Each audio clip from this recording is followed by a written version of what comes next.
So from this survey that was done by Crystal, which is one of the biggest ad blocking apps on iOS right now, they found that about half of the people who were downloading the app said that they didn't mind ads that met an acceptable criteria. In addition to that, in a survey that was done by Adobe and PageFair, they said that while half of their consumers were saying that ads that were text-heavy or intrusive were the most objectionable, that 67% of those same people said that they didn't mind ads that weren't disruptive to their viewing experience. Okay, so what's interesting is the IAB is actually planning on tackling ad blocking with this global rollout of a program called LEAN, and it stands for Light, Encrypted, Ad Choice, and Uninterrupted. And what it's designed to do is really just get publishers to clean up their space and incentivize marketers to put out quality ads and quality content. The last thing that I wanted to share, and probably the most interesting, is that one of the biggest names in ad blocking, it's a program called AdBlock Plus, I'm sure you've heard of it.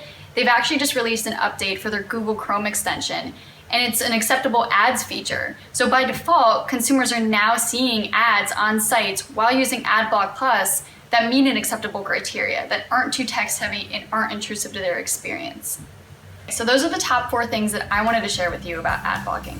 But now I'm going to turn it over to my colleague Kathy, who's the creative director here at Baby Center, and she's going to share with you some tips, recommendations, and best practices for optimizing your digital ad creative.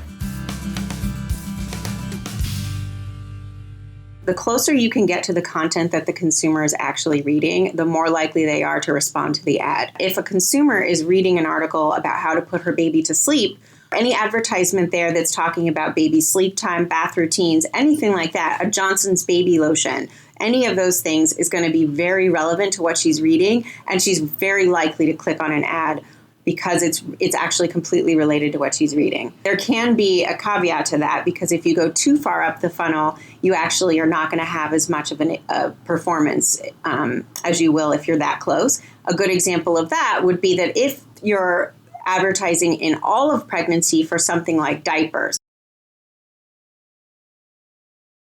the clearer your messaging can be, the better. Any advertisement that says anything that's a teaser to get you to go to the next one, these don't perform.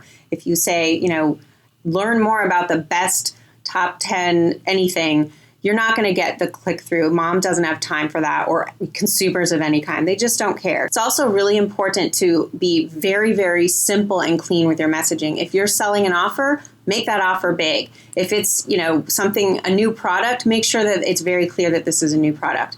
And third, the call to action in these ads needs to be absolutely clear as what they're going to do. If you're going to click on this to learn more and you go to a page that's going to talk more about it, you should set that expectation up front. If you're going to click on this to go straight to a coupon and you get the coupon, you should be clear about that as well. You definitely don't want to say learn more and land on a homepage where it's not even listed on the homepage. That's a terrible user experience.